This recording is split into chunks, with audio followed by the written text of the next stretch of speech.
नमस्कार दोस्तों, welcome to Bihar civils. मैं हूं आलोक सिंह और आज के इस वीडियो में काफ़ी इंपॉर्टेंट टॉपिक को हम डिस्कस करेंगे। तो जी हाँ, बिहार का दूसरा रोपवे का इनॉग्रेशन हो गया है। किसने किया है? तो हमारे मुख्यमंत्री नीतीश कुमार ने हाल ही में इस रोपवे का उद्घाटन किया है। तो हम जानेंगे इस वीडियो में रोपवे क्या होता है, रोपवे का क्या इम्पोर्टेंस है और रोपवे कैसे हमारा यानी बिहार के टूरिज़्म सेक्टर में बूस्ट ला सकता है। और अगर ये सेकंड है तो पहला कौन सा है बिहार का रोपवे, और ये जो सेकंड रोपवे जहाँ पे बना है उस जगह का क्या इम्पोर्टेंस है, क्या पौराणिक कथाएं हैं, सब कुछ इस वीडियो में क्लियर क्रिस्टल करेंगे। तो आप लास्ट तक बने रहिए। सबसे पहली बात, रोपवे का मीनिंग समझिए एग्जैक्टली क्या होता है। रोपवे, तो यहाँ से अगर इस वर्ड को आप उठाओगे तो इसमें दो वर्ड छुपा है, रोप और वे। तो रोप मीन्स आप समझते हो ये हो जाता है रस्सी, जी हाँ। और वे क्या हो गया? रास्ता। मतलब एक ऐसी रस्सी जिसके थ्रू इस रास्ते को कवर किया जा रहा है। ठीक है, एग्जैक्टली समझ गए। फिर यहाँ पे आप ये पिक्चर देख सकते हो आप। वैसे मैं बता दूँ ये बिहार में जो बना वो पिक्चर नहीं है, ये मैं इन जनरल आपको समझाने की कोशिश कर रहा हूँ, वो भी मैं पिक्चर ज़रूर दिखाऊंगा। तो यहाँ पे आप देखो, ये एक तार है। वैसे हालांकि ये रस्सी नहीं होता है, वैसे ये तार होता है, वायर होता है, क्योंकि इसमें लाइन से इसको ले जाना होता है। तो ये आप देखो इस तरह का लगा रहता है इसमें। यहाँ पे आप देख पा रहे हो कि बहुत सारे लोग यहाँ बैठे हैं। वैसे दो लोगों के लिए भी होता है, एक लोगों के लिए होता है तो वो छोटा होता है, फिर तीन लोगों के लिए, चार लोगों के लिए, ऐसे ये बनता है। और बेसिकली ये जो रोपवे बनाया जाता है वो एक पहाड़ से दूसरे पहाड़ के बीच में हो सकता है। ठीक है, इस मतलब ऐसा भी हो सकता है कि बीच में नदी हो और इस तरफ से नदी के इस पार से नदी के उस पार तक भी बनाया जाता है रोपवे, जी हाँ। और एक यहाँ पे भी पोल एक गाड़ा जाएगा, यहाँ पे एक पोल गाड़ा जाएगा। पहाड़ पे भी अगर बन रहा है तो वो भी पोल गाड़ा जाएगा। या फिर ऐसा भी हो सकता है कि एक तरफ तो पहाड़ है लेकिन दूसरा तरफ जो है वो नीचे ज़मीन पे है। यहाँ पर भी एक पोल के थ्रू इसको बनाया जाएगा कि यहाँ से लोग यहाँ पर ट्रेवल करें। और जो ऊंचाई से ये जाता है तो काफ़ी एडवेंचरस लगता है लोगों को। काफ़ी दूर दूर का नज़ारा जब दिखाई देता है तो काफ़ी उन्हें बढ़िया भी लगता है। और जल्दी अगर कहीं कुछ ऐसा दुर्गम रास्ता है जहाँ पे गाड़ी वगैरह जाना थोड़ा सा मुश्किल होता है तो वहाँ भी जाना इससे आसान हो जाता है, क्योंकि ये ऊपर ऊपर ही चला जाता है। ठीक है, और एडवेंचरस तो है ही है। यहाँ पे देखो पॉल यहाँ पे क्लियर दिख रहा होगा। ये पॉल के थ्रू यहाँ पे ये सारा बंधा हुआ है और ये इस तरह से जाता है। ये देखिए ये सिंगल है, सिंगल या इसमें डबल बैठे हुए चार लोगों के लिए है, दो इधर और दो इधर। तो इस तरह से ये होता है पूरा। टाइम्स ऑफ इंडिया का आर्टिकल आप देख सकते हो, Bihar CM Nitish Kumar inaugurates ropeway at Mandar hills, Mandar पर्वत पे। यहाँ पे आप देख सकते हो नीतीश कुमार हैं इस रोपवे में अंदर घुसे हुए। और इसका मैं अगर प्योर दिखाऊं इसका पिक्चर, तो ये जो बिहार में बना है जो सेकंड रोपवे है वो ये है, ये आप देख सकते हो। ठीक है, यहाँ पे आप देख सकते हो सीएम नीतीश कुमार हैं। तो यहाँ ध्यान, अब देखो बिहार का मैप, अब इसको ज्योग्राफिकली समझो। पूरा बिहार जो है 9 डिविजन्स में बटा हुआ है, याद है। और हम जिस डिवीजन्स की बात कर रहे हैं वो है भागलपुर डिवीज़न, जी हाँ। भागलपुर डिवीज़न में 2 ज़िले आते हैं, सिर्फ़ और सिर्फ 2 ज़िले। याद रखना काफ़ी इम्पोर्टेंट हो सकता है।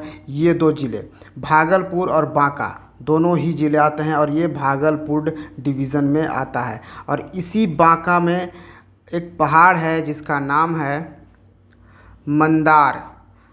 ठीक है, मंदार पर्वत इसको लोग बोलते हैं, मंदार हिल्स।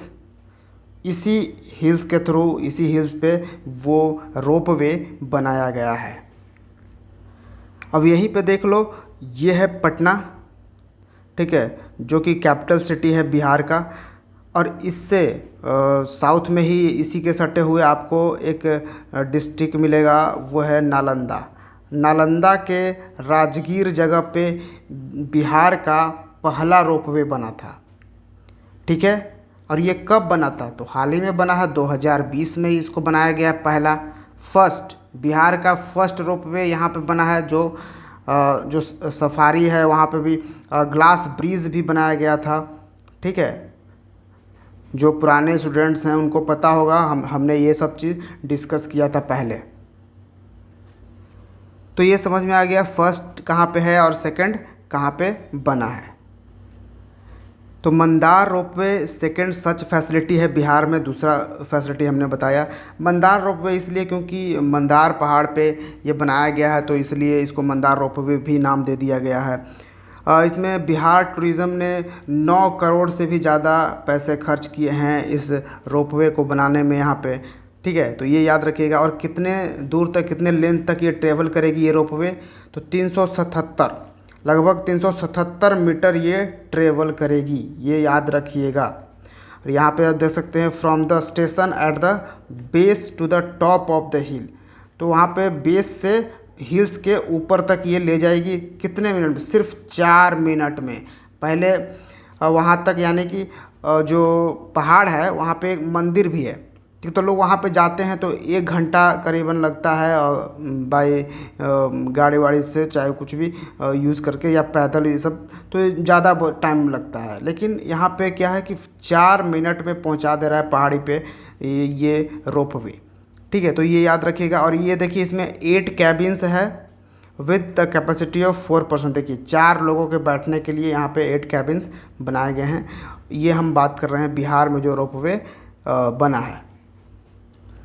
अब यहाँ पे मैं बार बार यूज़ कर रहा हूँ नाम मंदार पर्वत। तो ये देखो मंदार पर्वत ये है, और यहाँ पे एक झील भी है, और ये झील के बीच में एक मंदिर है। इसी मंदिर में लोग पूजा करने के लिए, यहाँ पे दर्शन करने के लिए पहुँचते हैं।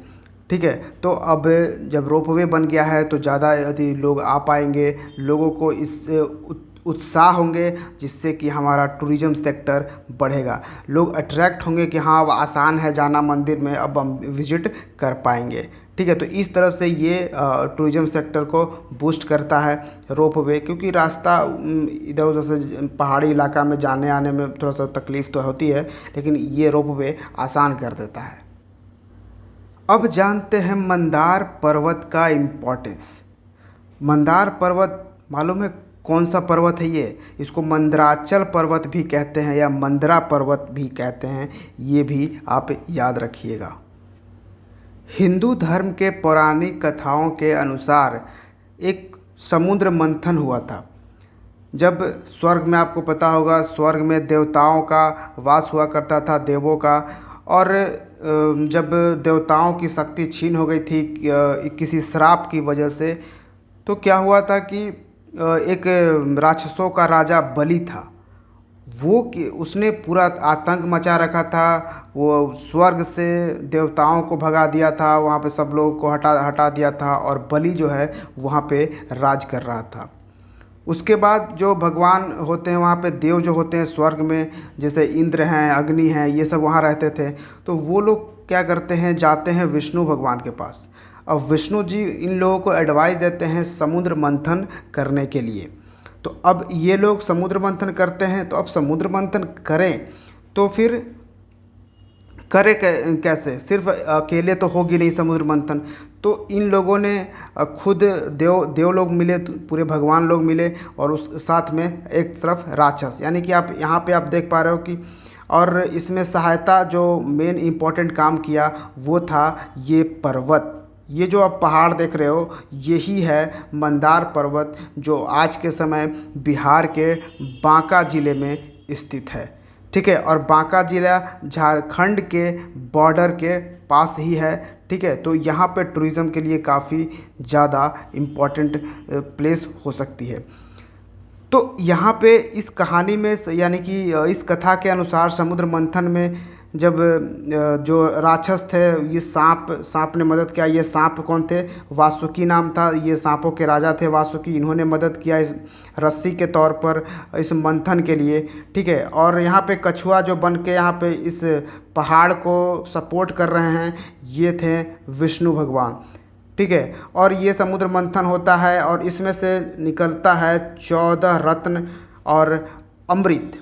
जी हाँ, ये वही अमृत होता है जिसको पीकर कहा जाता है कि अमर हो सकते हैं। अब इस अमृत को पीने के लिए जब समुद्र मंथन के बाद अमृत को पीने के लिए पूरी भाग दौड़ मच गई देवताओं और इन राक्षसों में। इसी में क्या क्या होता है कि राक्षस लोग इसको लेकर चले जाते हैं अमृत को। तो फिर भगवान विष्णु फिर मोहिनी का रूप धारण करते हैं और वो फिर सारा का सारा जो अमृत है वो देवताओं को पिला देते हैं। तो इस तरह से ये हमारी पुरानी कथाओं में, महाभारत वगैरह में और विष्णु पुराण वगैरह में मेंशन है ये कथा।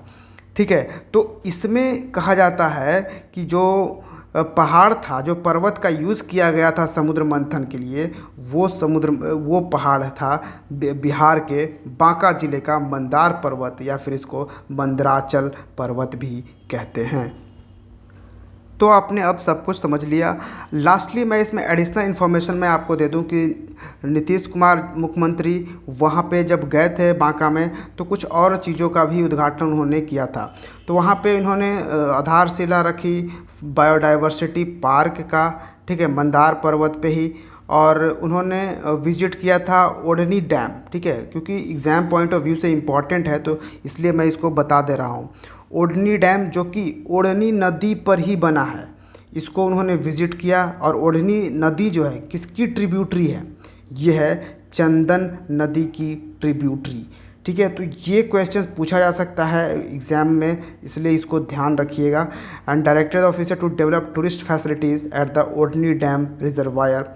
अब ओढ़नी डैम रिजर्वायर पर जो है टूरिस्ट फैसिलिटीज़ बनाया जाएगा। इसके लिए जो नीतीश कुमार हैं इस ओढ़नी डैम को विज़िट किए, जो कि बना है ओढ़नी नदी पर, जो कि ट्रिब्यूटरी है चंदन नदी की। और ये सब कहाँ पे है?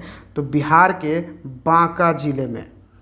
ठीक है, तो ये सारा कुछ कंप्लीट इन्फॉर्मेशन याद रखिएगा। साथ में उन नए स्टूडेंट्स को बता दूं जो हमसे नए नए जुड़े हैं कि बिहार सिविल्स आपको प्रोवाइड करता है पूरे साल बिहार स्पेसिफिक करेंट अफेयर्स दो फॉर्मेट में। पहला फॉर्मेट हमारा होता है मंथली कलेक्शन और दूसरा फॉर्मेट हमारा होता है टॉपिक डिस्कशन, जो आज का ये वीडियो जिस तरह से था। आप चैनल पर जाकर चेक कर सकते हैं, आपको काफ़ी सारे वीडियोस मिलेंगे जो आपके एग्ज़ाम पर्सपेक्टिव से या फिर जनरल पॉइंट ऑफ व्यू से भी काफ़ी इम्पोर्टेंट आपको लगेगी। तो चलिए फिर मिलते हैं हम बिहार सिविल्स के दूसरे वीडियो में। Thank you for watching Bihar civils. जय हिंद।